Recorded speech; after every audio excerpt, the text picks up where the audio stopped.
hello, my brother. How are you? Very good tonight. Brazil,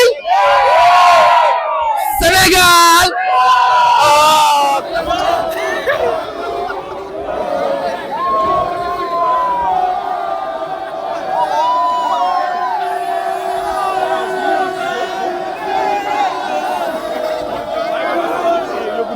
Gars yi Espagne lañ jógee ñëw supporter équipe bi. Vamos.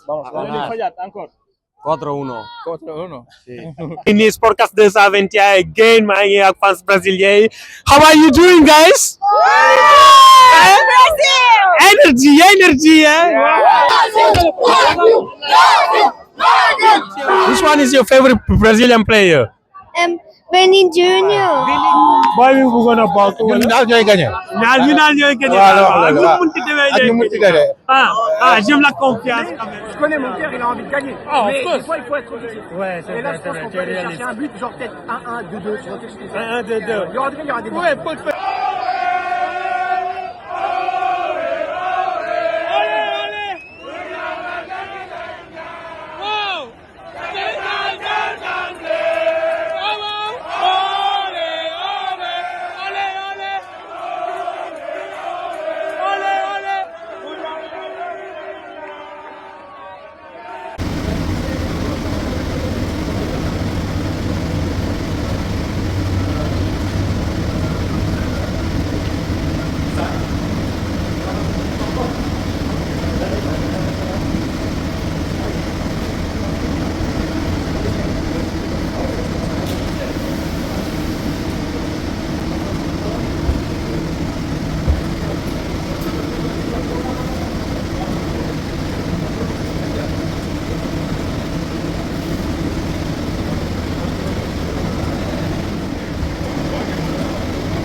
C'est